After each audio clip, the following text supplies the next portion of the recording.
Morning all. Yep, you've seen the title. Today we're going to be testing a Zetec Turbo inlet manifold.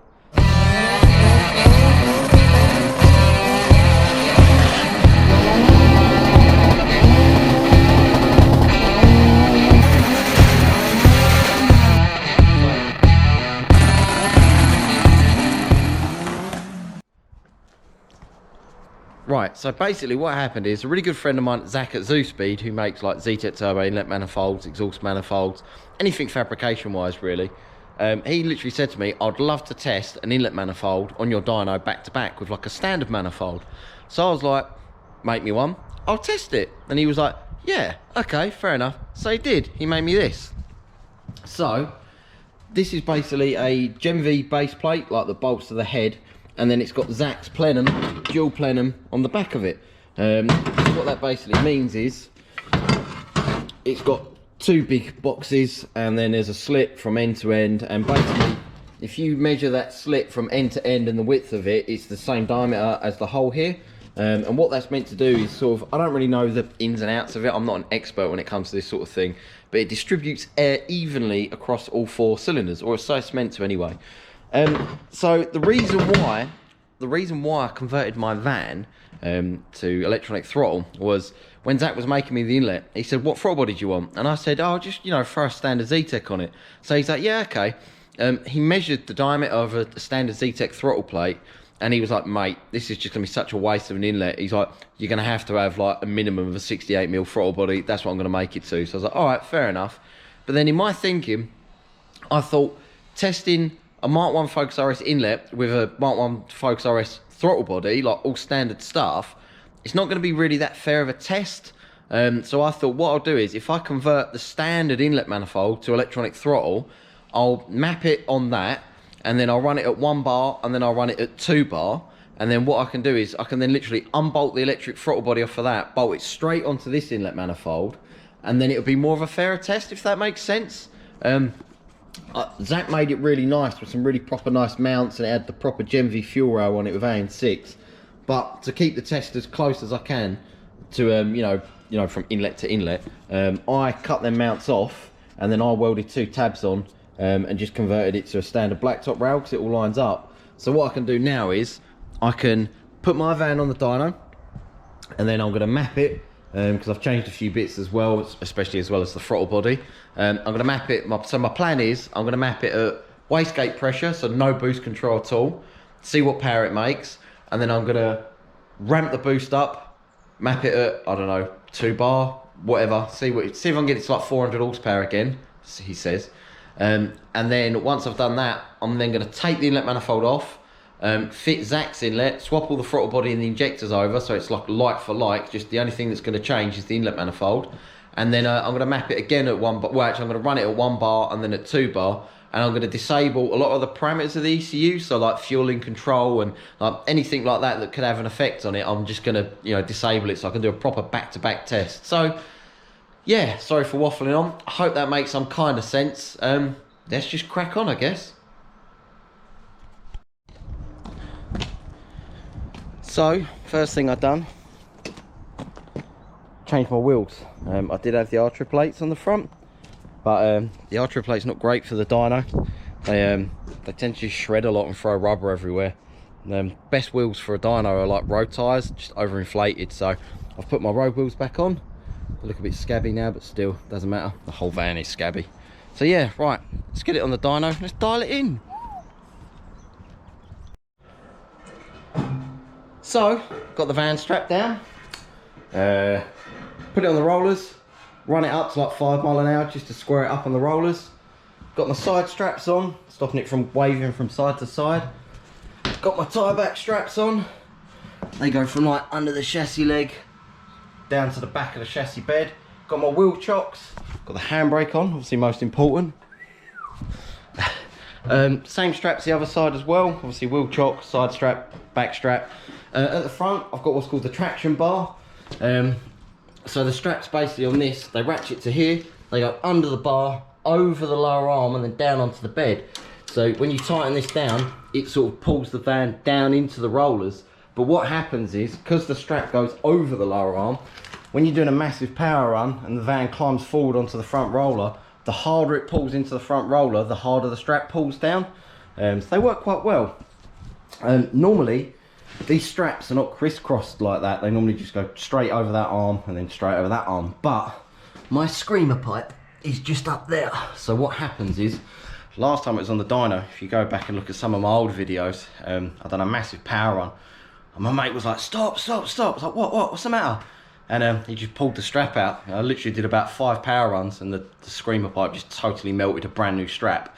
So I know not to make this mistake on the van. So this isn't ideal, the way I've done it here, but I'm sure it'll work fine. I'm gonna just tidy these straps up, tie them up so they're not all loose and stuff. But yeah, so I've crisscrossed them and it stays well out the way of the screamer. Sweet. Right, what I'm gonna do now is gonna put the fan in, or the bouncing bomb, some people have called it, and stick that in front. I'm gonna get the door shut. Still need to dial in the e-throttle body a little bit, because it's if you watch my last video I put up, you'll see I was having a bit of problems dialing it in and stuff, but I've got it about 90% there, but I want it perfect. I want it absolutely perfect. So I'm going to do that first. I'm then going to disable all boost control, so it runs on just pure wastegate pressure. I'm going to do a power run. Hopefully the map's not too far out, but the smallest diameter like part of my induction system, so like you know my intercooler, my boost pipes and stuff like that, the smallest part I had was the throttle body, and now the throttle body's gone from like a throttle plate was like that size up to like 68, so you know it's gone up by like a third minimum, I'd say, in size. So I don't know how that's going to affect the fueling of the map. I've got a feeling it's going to throw it all out, so I'm going to get it to turn this. So as I said, I'm going to get rid of the boost control, turn that off. So it's actuator pressure, which I think is about 16-17 psi on my van. I can't remember, I haven't had it on the dyno in ages. I'm going to dial it in at that power, going to edit the fueling, make it all nice and sweet, and then going to ramp the boost up and see what happens. So yeah, let's crack on.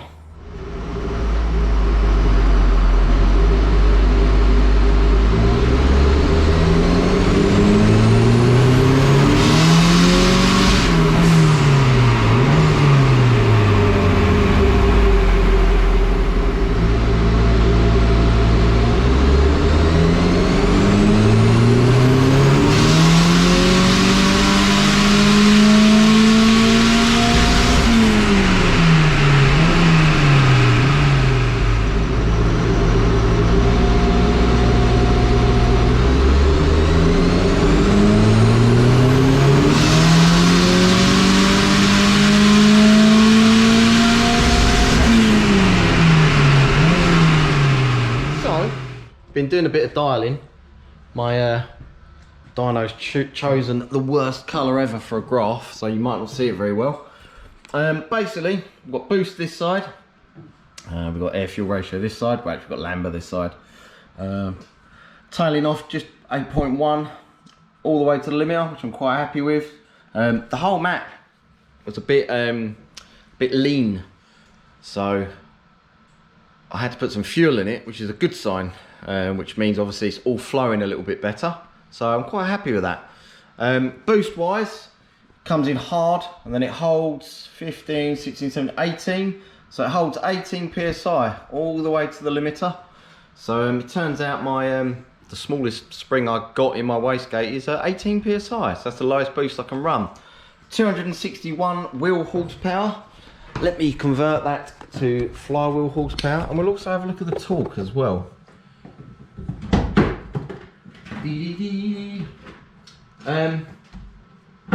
Played around with ignition timing a little bit, but didn't make too much difference, gained a little bit.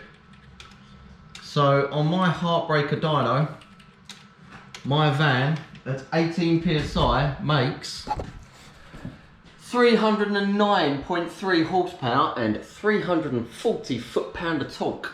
Quite a nice curve. Don't know how well you can see that. Again, sorry, my dyno's chosen a freaking horrendous colour for the last run, which is always the way. So yeah, I'm going to start feeding some boost into it.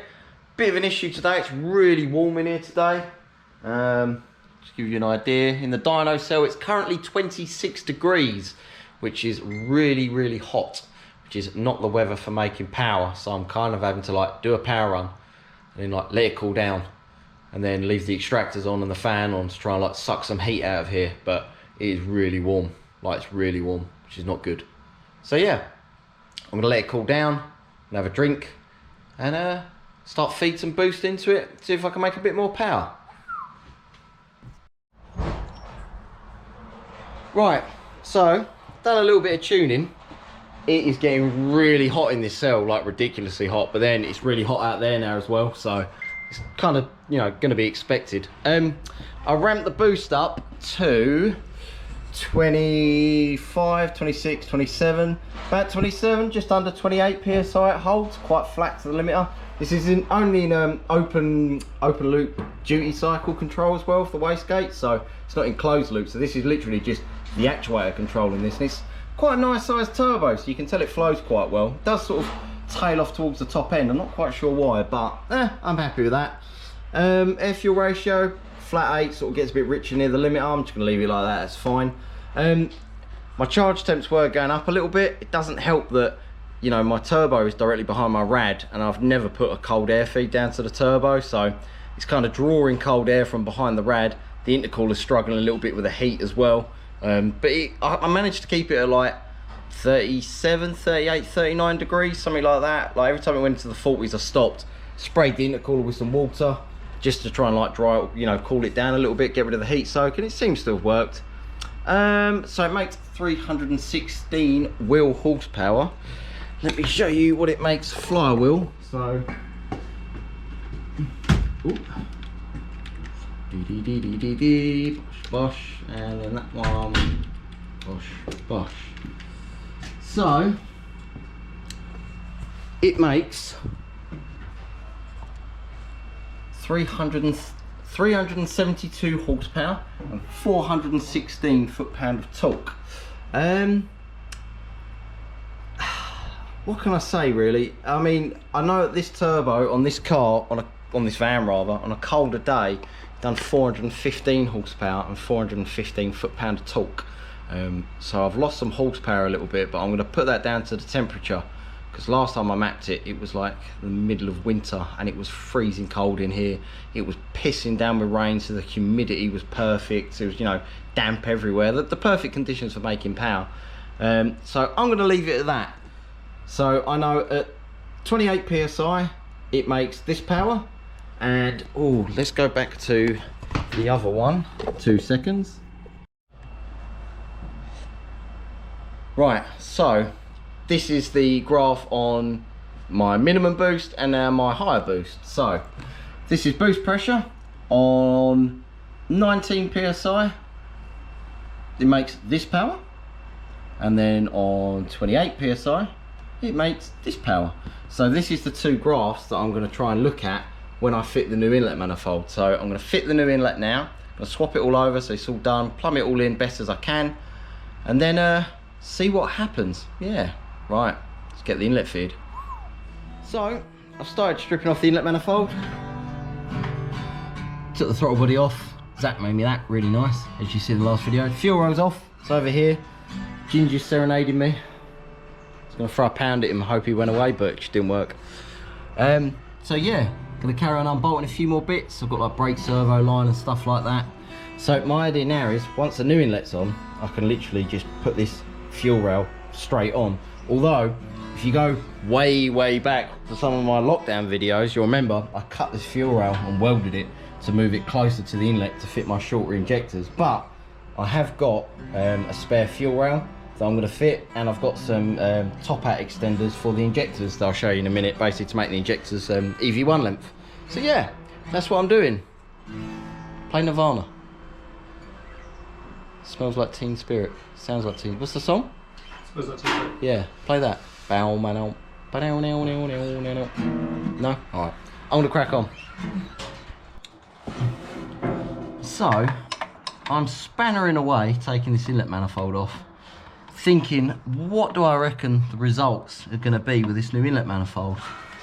And personally, and not a lot of people are probably going to want to hear this, I think it's going to lose peak power, I think it's going to lose torque, and I think it's going to be a little bit more laggy, because the manufacturers make this inlet manifold perfectly for a road going car.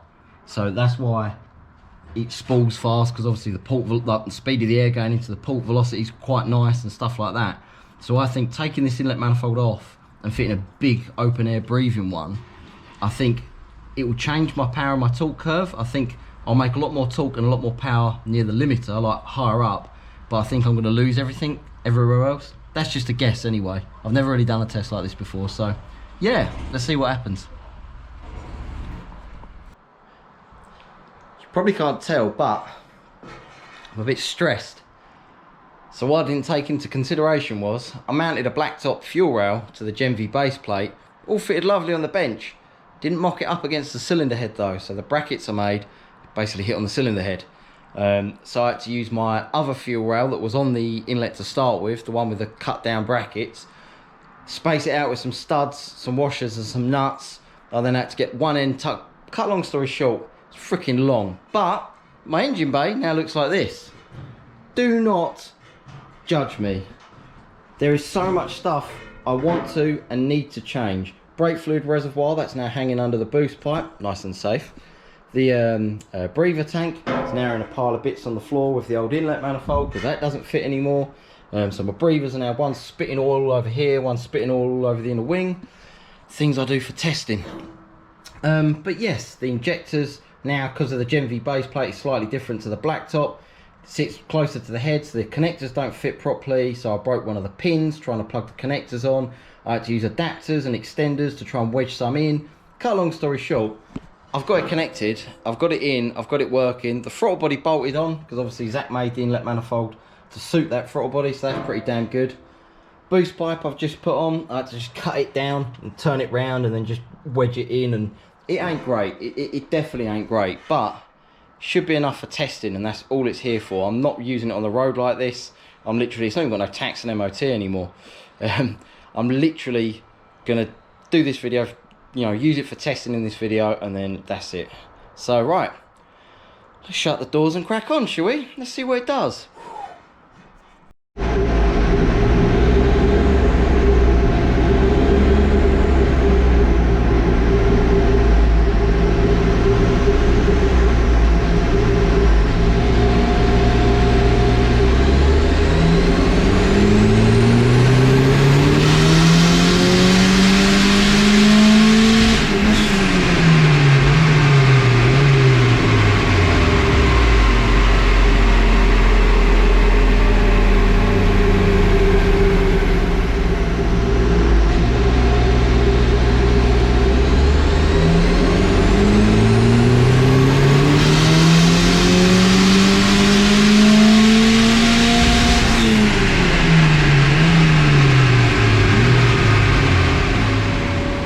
So, it was actually a lot better than I thought.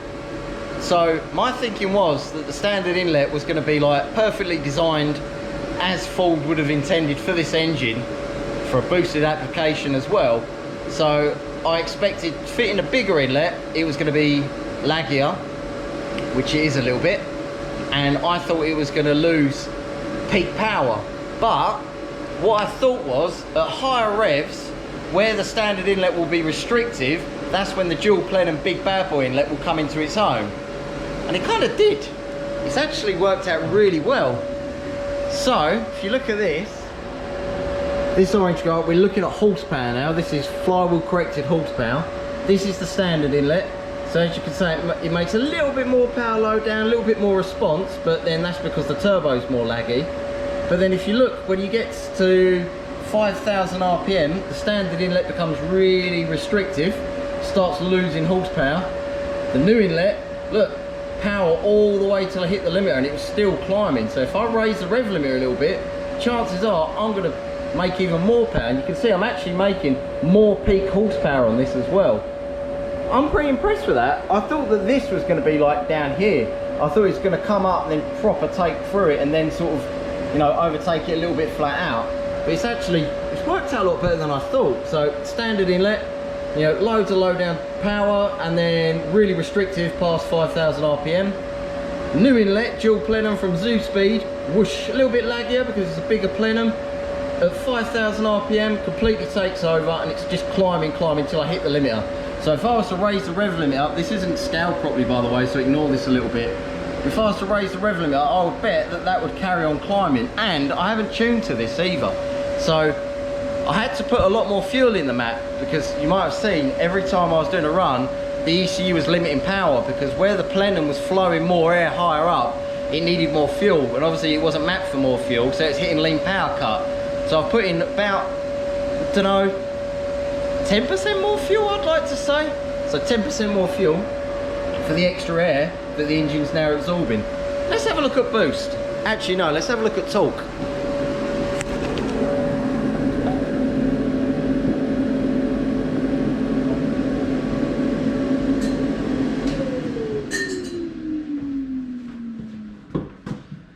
So to save the confusion, what we would do is go turn the other fan off now so you can actually hear me a bit better. Don't have to feel like I'm shouting. Flywheel torque, and we will set that access to flywheel torque as well. So, standard inlet manifold. As you can see, loads of low down torque, and then it falls off really hard. Alright, the standard inlet manifold makes more peak torque than what the dual plenum does, but look how much more torque you've gained. Like higher up, that's like, geez, 220. So hold up.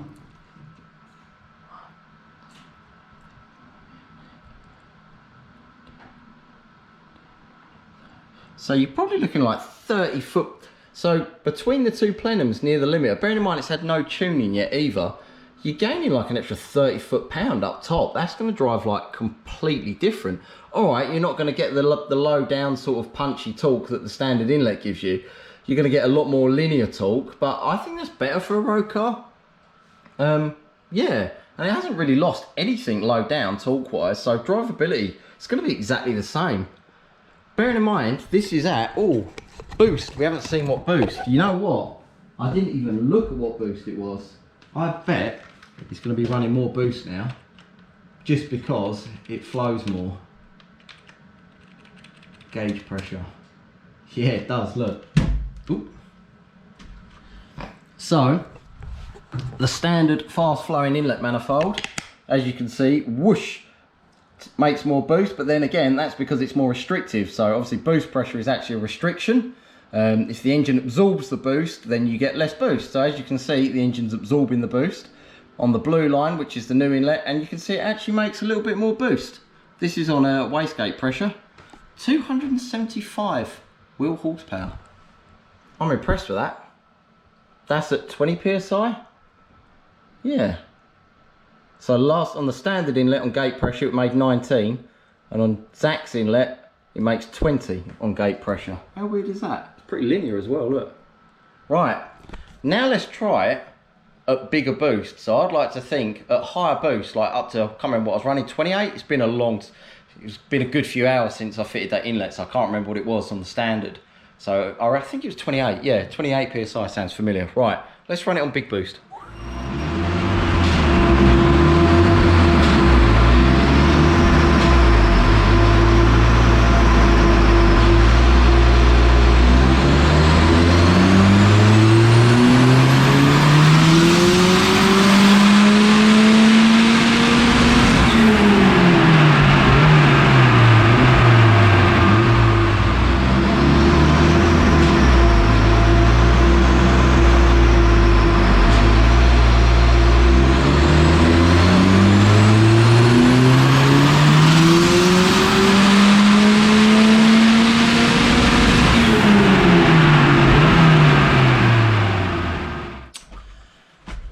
So, at higher boost, I set the duty, because it weren't in closed loop boost control, it was in open loop, and I set this duty to 45%, because that's what it was at, and it makes just a smidgen more, less boost. So this is the old inlet, obviously spools a lot quicker, because it's got faster velocity, blah, blah, blah, blah, jump, and then once it gets to here, the engine's obviously absorbing the air a bit better now. So you can see it makes just a little bit less boost with the new inlet manifold. And but there's only like, you know, you're talking like less than 100 RPM between the spool times on that. And it's hard to get the consistency the same as well, because it is freaking hot in here now. Again, we're up to nearly 30, which is less than ideal. That's the boost. Only other thing I found as well was, because the inlet manifold's flowing a heck of a lot more air, my air fuel ratio was well out at higher RPM. It was like just, I mean, like proper well out. So all I done was just dump a load of fuel into the top end of the map just to stop it hitting lean power cut and blowing up my engine, of course. So it's now slightly on the rich side, so it's making more power and more torque flat out, and there's too much fuel in the map. So I'm thinking, if I was to actually spend some time now, I've run out of time today, so I'm just gonna have to call it a day. But if I was to spend some time actually mapping this, I reckon I could get it a heck of a lot better. But let's look at the horsepower anyway. Yeah. So, not much in it, but making 337 horsepower. I can't remember what it was this morning. I'll have to check it and like stick a little thing up. But yeah, the purple line is obviously the new inlet manifold, and the blue line is the standard inlet manifold. But please remember, the purple line has got way too much fuel in the map. I think if I pull fuel out of this and then put more ignition into it, I think it's going to want a lot more timing in it as well now, to be fair. I need to spend some time and get a better ventilation in my dyno cell, and try and get some fresh air in here, or on a colder day, and actually tune this fan again, because the whole map is out. Obviously it's going to be out. I've changed the whole inlet manifold, but I think if I put some proper time into tuning it, I could get it a lot better than that.